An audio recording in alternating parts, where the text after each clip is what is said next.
Hello, and welcome back for another episode of Podcast DX, the show that brings you interviews with people just like you whose lives were forever changed by a medical diagnosis. I'm Lita. I'm Ron. And I'm Jean Marie. Collectively, we're the hosts of Podcast DX. In honor of Veterans Day, today we're talking with Dan Dry Dock Shockley. Dan served for 22 years in the U.S. Navy. He served during Operation Desert Storm, Enduring Freedom, and Iraqi Freedom. You may recall that he spoke with us earlier this year about his battle against hereditary colon cancer. How are you doing today, Dan? I'm doing great. First, let me say thank you for your service to our country, and also Jean and Lita, thank you as well. Well, Thank you. thank you, Ron. Hello, Dan, and thanks for joining us on this wonderful Veterans Day. So glad that we were able to get you back on the show. Well, it's an honor to be back as a guest for your Veterans Day themed podcast. Wonderful. Dan, can we start off by, I want to start off, I guess, by asking you what inspired you to join the military and the Navy especially? Well, that's a great question. I grew up in the Philadelphia area. So my childhood, I get to visit the Independence Hall, the Liberty Bell, Betsy Ross's house, and Valley Forge, among other numerous historical sites. And that intrigued my curiosity about our military history at an early age. Yeah, you were right in the heart of American history right there. Yeah, for sure. Were you always interested in the Navy, or is that something that just happened because of career choice or something? Well, I'd always thought about the Navy. I like the water. I like being around the water, the ocean, especially salt water. So I figured, well, the world's covered by 75% water. If I join the Navy, I have a real good chance of seeing the world. Oh, That's for yeah. sure. That's And for that I sure. did. Yeah. Great. Dan could be one of our scuba divers. Yeah. Yeah. I think the only reason I did not want to join the Navy is because I thought, you put me on the ocean without a fishing pole and I won't know what to do. You would need quite a long line from that pole if you Yeah. even had one. Yeah. It's funny you mentioned that. My first ship was a submarine rescue Oh, ship, and it was about 250 feet long, about 40 feet wide, and we were home ported out of Charleston, South Carolina. So we spent a lot of time down in the Caribbean, okay. and we actually did get to go fishing quite a few times down there. Oh, excellent. And once we saw sharks in the water, we'd secure. Well, actually, we started swimming. I'm sorry, we started swimming. We had swim call. We jump off the fantail of the ship, Yeah. and then we had the crew was only 88 sailors, and officers were 6 officers, and the rest of us were enlisted. Well, of the crew, 20 of the sailors were certified divers. You know, Okay. some of them were hard hats, some of them were scuba. Mm-hmm. So when we had a break in our mission, the captain would let us go swimming. Some of us, not all of us, we Right. had duty, obviously. Right. So we have 2 Mars boats or Zodiac boats. Mm-hmm. So 3 divers would get in each Mars boat and circle the ship as we're swimming. Okay. And they had rifles with them. So as soon as they saw a shark, Oh. they would secure a swim call. We'd commence fish call. Then we'd start fishing and catch whatever we could. Oh, wow. Then next time we pulled in port, we'd barbecue the fish on the beach. Okay. Oh, very cool. I like that. Yeah. Maybe I could go back and Oh, boy. try the Navy this time. Well, we had seen some incredible Caribbean reef sharks down in Honduras. Did you? Oh yeah, diving with them was amazing. Wow. Yeah, I'll avoid diving with sharks. Thank you very much. Dan, Yeah, I just like to stay on the surface myself. yes, Yeah. me too. Recent studies have shown that most men, in particular, do not get the recommended regular preventative medical examinations. Do you feel that retired military personnel are more likely to get their routine exams? You know, I tend to believe our military experience attributes to taking preventative measures, which for me transitions into my civilian life. Oh, good. So you think that does help maybe because we're so Yeah, used to it. absolutely. Yeah, we're so used to it. I mean, they made it seem like it was just the The right thing next to best do. thing to sliced bread. You know, everybody goes for their vaccines. Everybody goes for dental. Everybody goes for preventative to make sure that you're ready to deploy. Right. Absolutely. And it also ties in with our operational readiness of our equipment, our systems on the ship. We have to do maintenance on those. So we have a schedule for that. And then, of course, in medical, our examinations and dental examinations, that's on an annual basis unless there's reasons to get seen sooner. Right. But to me, that all just, it's a smooth transition for me right into to civilian life. I Right. just carried the same mindset. Good. Good. It set the stage for a healthy life. Good. Well, I guess kind of answers the next question I had about your military service, how it influences now how you approach life. Yeah, yeah. The annual examinations were part of my life, and then for me, that I receive regular medical examinations at my local VA medical center. Okay. And is that convenient for you? Is it within, driving distance? Yeah, absolutely. Okay. Yeah, it's not too far away. I mean, I go to Mather VA, which is in East Sacramento. It's part of the Northern California VA healthcare system, Hmm. Okay. Okay. and I'm about 20, I think about 27 miles away from it, but it's close and it's convenient. Now, that being said, that's for my primary care doctor Right. and my ophthalmology examinations. Now, for my GI related surveillance, which we'll talk about in a little bit here, that's all performed down in Palo Alto VA Medical Center. My routine surveillance is very unique, Mm-hmm. and it requires the director of the GI clinic in Palo Alto VA Okay. Medical Center to perform my endoscopic procedures. Oh, Okay. okay. Okay. So you need it. Yeah. Specialty Specialized care. care. Yeah. Right. But And what? Yes, absolutely. and Dan, were you taught any stress management techniques while serving in the Navy? Well, what I've learned and what I've experienced in the Navy, it conditioned me to plan for the worst and hope for the best. Okay. And Mm-hmm. I've also learned how to adapt, improvise, and overcome. And then this approach, it's helped me overcome personal and professional adversity. Oh, very good. What about relaxation techniques for falling asleep? Were you ever taught those during your military service? So what I learned, I mean, I listened to music. That was a technique that I recall from my early Navy days, especially while underway. Listening to music as I fell asleep has been part of my life growing up, and that carried over to my retired life. And then in recent years, I've been an avid listener of a radio station called VietnamVetRadio.org, Hmm. and it's a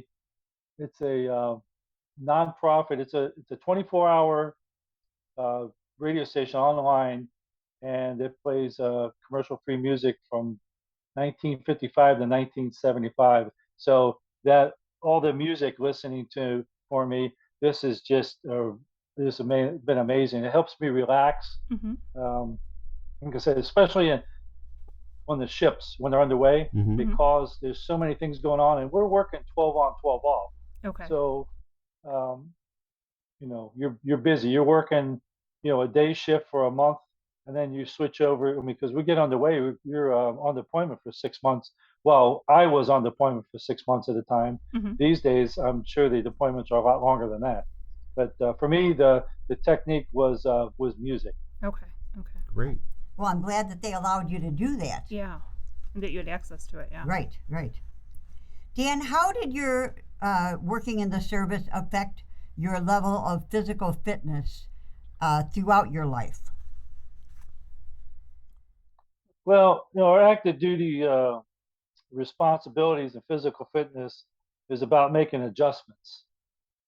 you have to create on the deployments, you have to be creative when it comes to your physical fitness. So being flexible and retaining a positive attitude is key. And flexible, when I mean not just your body, but with your schedule. There's Okay. so many Right. different things, yeah.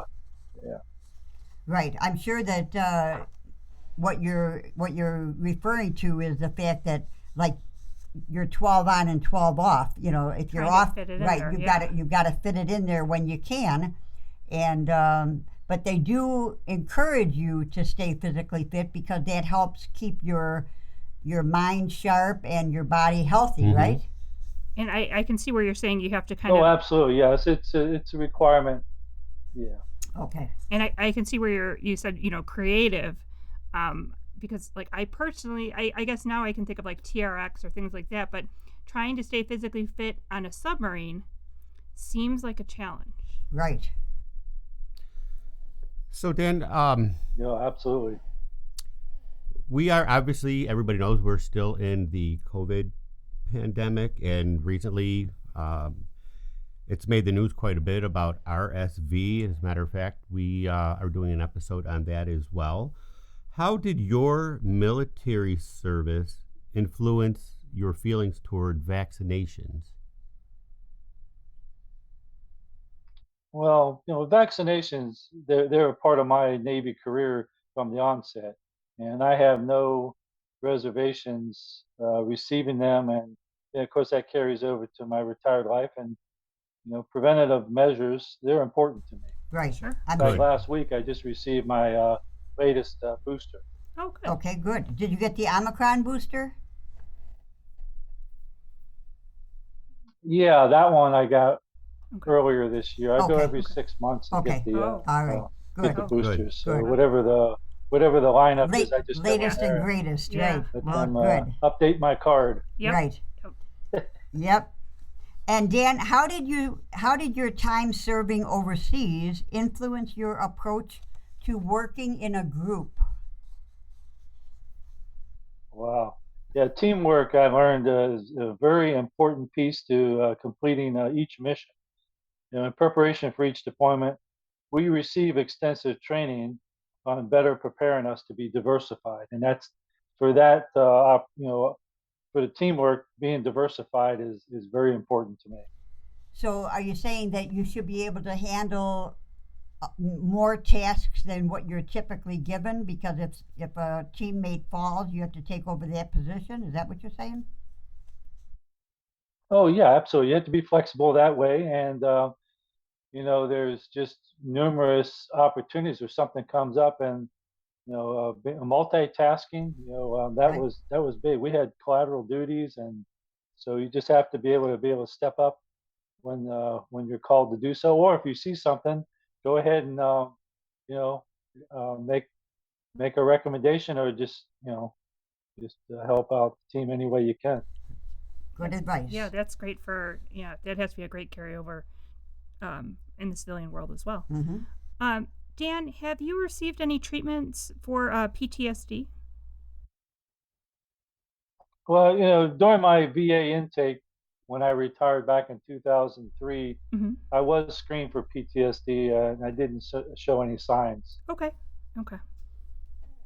And I'm sure that was at the VA hospital. Dan, what surprised you the most about the VA healthcare system?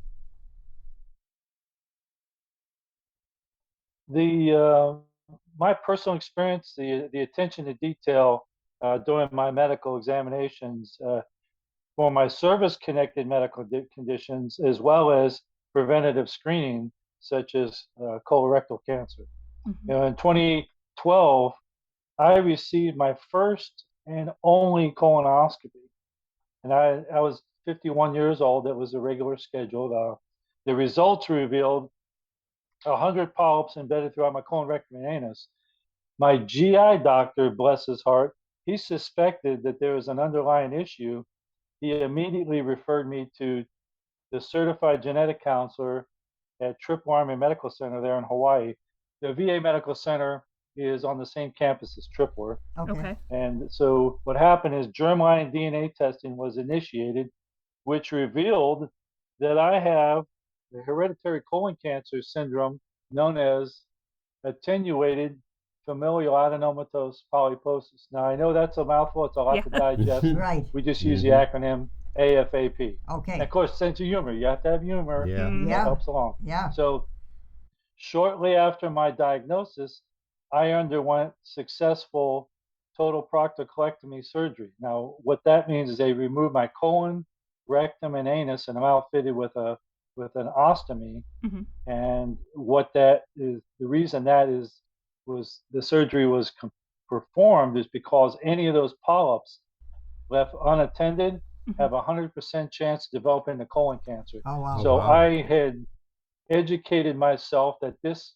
mutation was significant to where it was in the best practice of medicine to have this surgery Hmm. to prevent the mutation from metastasizing in other organs. Okay. And then as a result of this mutation, annually I undergo endoscopic surveillance of my stomach and small intestine, which is directly related to my AFAP diagnosis. Okay. Now in 2020, Hmm.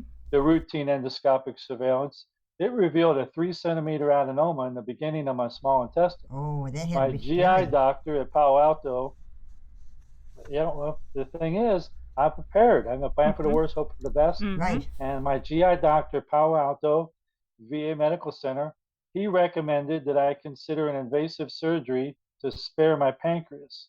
So this meant that I would need to have a referral to Stanford University Hospital, which it was approved, and I underwent a surgery known as a pancreas sparing duodenectomy resection, um, and that was successfully performed in April of 2021. Now, what that means in layman's terms, they removed approximately 60 centimeters of the beginning of my small intestine because the 3 centimeter adenoma was halfway in that 60 centimeter section. The surgeon, he he redid the bile ducts to my pancreas, Okay. and he Wow. also removed my gallbladder. Okay. So what this means, and I still have to go through routine surveillance. I think we're going to go every 2 years now, and Oh. and by the way, I'm a patient at Stanford University Hospital Hmm. for the rest of my life. I Okay. have Oh. to see my surgeon. Um, he's one of the nation's leading pancreatic cancer surgeons. Now, keep in mind, I I did not have pancreatic cancer. Hmm. However, if the mutation, that adenoma, would have continued to metastasize, Yeah. Hmm. I would have had a very good chance of getting, or being diagnosed with pancreatic cancer. So it's all preventative. Goes Hmm. back to the preventative measures, you Sure. know. And then so I'm thankful that I have a great medical team, that helped me along the way, and I continue to educate myself. So I actually know so much about my condition that I carry I carry a binder with me everywhere in the medical community. It's like 60 some pages, double sided now, Wow. of all my history, Hmm. and so we have good conversations with a lot of my medical professionals.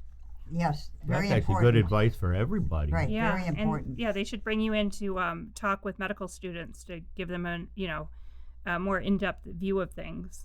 Well, that's interesting you mentioned that. I am a virtual international live case presentation for numerous platforms, Rutgers University, NORD's Students for Rare Disease, Hmm. the University of Texas Health Center. I'm a live case presentation for their GI students in the third year residency. There's approximately 200 that attend that. That's the first Friday of every December, so that's coming up a month from now. Okay. I'm on the advisory board for the University of Michigan Genetic Hereditary Testing, and I'm on board with the Vanderbilt University Medical Center for their Inherited Cancer Registry, and I'm working with my certified genetic counselor at Stanford University to get on board to collaborate with them for anything I can provide input for their genomics and genetics departments, respectively, as well as their GI team. Wow. So you have been a ongoing person. You've been your service has continued on. So Right. even though you're a military veteran, you're continuing to serve and support and help others through all of this work that you're doing as well, which is just fantastic. Thank you Right, for that as right. well. Amazing. Yeah. Yeah, absolutely. I was an honor to be an ambassador for the world's greatest navy for 22 years, Hmm. and now I consider myself an ambassador for the colon cancer preventative measures. I've been doing this for 10 years now, so this just carries right over. Been a smooth transition because my mindset is I tend not to think about things I'm unable to control, such as Okay. medical issues. Hmm. Right. What I can control is my positive attitude. And after 5 decades on God's green earth, my positive attitude has brought me this far. Why Hmm. change now? Sure. There you go. Yeah. There you go. Yeah, that's great. Hmm. Excellent advice. Hey, Dan, what do you wish you knew before joining the Navy? Well, there's a lot. There's a lot I've learned. I just that's a real good question. That's a hard question. Hmm. Like if But you had Like, do you it- wish you knew that? yeah, if you knew something before you joined the Navy, you might have done something a little different. Or it may have made things easier. right, advice for up and coming plebes, Are they called? Well, plebes? yeah, that's for the Naval Academy side. Okay, I was gonna That say, was I on the never- enlisted side. So Okay. that's a whole different world. Oh, Okay. okay. No, I mean, no, you don't. I mean, you can read about something, but Hmm. until you experience it, Hmm. it's a whole different world, and I mean that in a positive sense. So I read a lot about what my skill set. I was a radioman back in the day, and I read about that, and I thought that would be pretty cool. And once I get out there, and of course, being on the shipboard life is so much different than anything I've ever experienced. Now, which is an interesting segue because of this conversation, because on the ships we have each space, each office is called a compartment, Okay. and what we had to do is in damage control is you had to confine, whether it's a flooding or fire.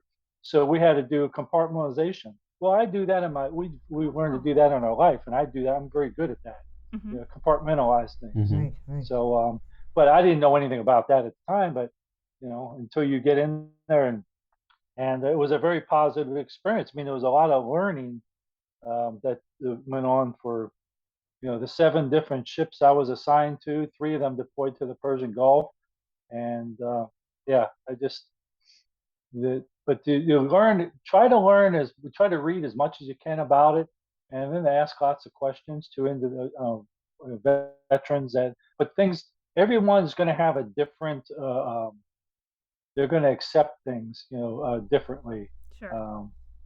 And I learned a very valuable lesson in life. We have 2 choices: we can react, or we can respond. Now, by responding, I gather information so I can make a logical, intelligent decision. Mhm. Versus by reacting, you kind of shoot from the hip, and you make a rash decision that you may later regret. Sure. So, I mean, that's. That's very good Absolutely. advice. I hope Yeah. that helps. Oh yes, yeah, for sure. absolutely. Thank you. And Dan, how has being a war veteran changed how you approach daily challenges? Well, be ever vigilant. Always, thinking about that. Preventive preparation is also key, and don't take anything for granted. And the ability to adapt, improvise, and overcome Hmm. um, in hopes of overcoming personal and professional adversity. That's also very important that I've learned through my military experience. Yeah, that's Amazing advice. definitely good Yeah. advice. Hmm. And how have your experiences changed how you view risk and safety now. Well, I try to be aware of my surroundings, and I minimize taking unnecessary risks. I mean, just short and sweet. Yeah. Well, again, again, good advice. Yes.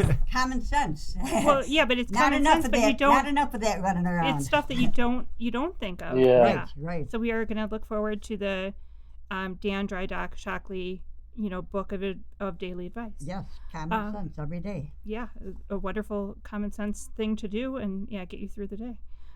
Dan, what helps you keep stress and anger in check? Well, it's a work in progress. I mean, obviously, listening to music is the most effective way for me, and then gardening is another avenue. Fortunately, where I'm at, we can have spring, summer crops, and we can also have winter crops. So Oh, that's been really, um, kind of like back to nature kind of thing. I Mhm, like that. I mhm. like I that. enjoy that. Right, right. Do you In dehydrate? fact, a bird came by and dropped some seeds, and what happened is there's this wild grapevine growing Oh. on our side lot Mm-hmm. that is listed as a desert grape, Oh. and or some other terms it's called a coyote grape. Okay. Okay. Now, I have never seen this type of grape. However, it's growing. Mm-hmm. It's growing faster and more invasive than my seedless grapevines. Okay. Oh. So I'm just going to let this thing go down the fence line, but Sure. it's a lot of fun. Yeah, nice volunteer plant. Yeah, yeah. Very I cool. love it when the birds help you plant things. Yeah, Hey. and they like to mix it up. Oh yeah, I love it. Dan, before we sign off, what advice do you have for members of the military if they're getting ready to enter retirement? Preparation is very important. And for me, the transition assistance program that provided invaluable information for my transition to civilian life. And after all, I served on active duty for 22 years, and then the big thing with that, make a copy of your medical record or records, Mm-hmm. and then I highly recommend that the veterans register with their local VA medical center once they retire, so they can be evaluated for their service-connected medical um, issues. Excellent Okay. advice. Yes. Very good advice. Well, Dan, I'd like to thank you so much for taking the time to join us again today. Yeah, thank you, Dan, and thank you for your service and your continued service. Yes. And helping everyone out there. That's amazing. And once again, Well, thank you very much. I'm honored for the opportunity. and again, as I'm probably the only non-military person here, thank you again for your service, and also for joining us today. And lastly, what can you say? How can our listeners learn more about Dan Dry Dock Shockley? Is there anything you? Well, that's a great question. Yeah, I'm on LinkedIn Okay. under Dan Dry Dock Shockley, Okay. and then Twitter. My handle is Dry Shockley. That was assigned. I don't know how that happened, but Oh, so yeah, Dan Dry Dock Shockley on LinkedIn, okay. and Twitter is Dry Shockley, and those are my two main platforms Okay. that I utilize, and it's mostly for my being a live case presentation Mm-hmm. Right. Right. internationally. So that's what I use it for. Just to get the word out there, to be a source of inspiration and encouragement for those, who hear or read about my journey. Mm-hmm. Right. Excellent. Yeah, And thank you for that. we definitely need more people like you that are open and giving and understanding Positive. that Yeah. that knowledge is power, Mhm. and those yearly exams make so much of a difference in our lives, don't they? Absolutely, yeah. And I'm a very giving person. I mean, I've given my gallbladder to medical science, my colon, my rectum, my anus. Yeah. I'm a very giving person. Yes, you But you gotta are. have a sense of humor, Oh, yeah. And by the way, so the acronym AFAP, Yeah. Mm-hmm. I took a positive spin on this bleak diagnosis, and I created a mantra: always forge ahead with a purpose. Oh, Yeah. If you take the first letters of each of those words, Sure. Yes. and I like that. that was an epiphany. That just I woke up in the middle of the night, about a year after my surgery, um, and the first two words on my mind were forge ahead. hmm And I said, well, forge ahead. That's good, but forge ahead what? Forge ahead with a purpose. And I said, well, that's FAP. And FAP is a um, is a mutation. It's it's how do I describe this? That is a more common diagnosis hmm now. Because of my age of 51, I had attenuated FAP, which is a subvariant of FAP. Okay. So that being said, I wanted to create an acronym. I thought it'd be nice to create a mantra based on that acronym. hmm So I said, well, what am I always doing? I'm always forging ahead with purpose, and that's how that happened. Excellent. Excellent. Excellent. Yeah. Well, we're gonna definitely put links for that on our website. And if our listeners have any Well, questions, thank you very much. you're welcome. If our listeners have any questions or comments related to today's show, they can contact us at podcastdx@yahoo.com, through our website, podcastdx.com, on Facebook, Pinterest, TikTok, Instagram, and we're still on Twitter. And if you have a moment to spare, please give us a review wherever you get your podcasts. And please keep in mind that this podcast is not intended to be a substitute for professional medical advice, diagnosis, or treatment, and always seek the advice of your physician or other qualified healthcare provider with any questions you may have regarding a medical condition or treatment and before undertaking a new healthcare regime, and never disregard professional medical advice or delay in seeking it because of something you've heard on this podcast. Till next week.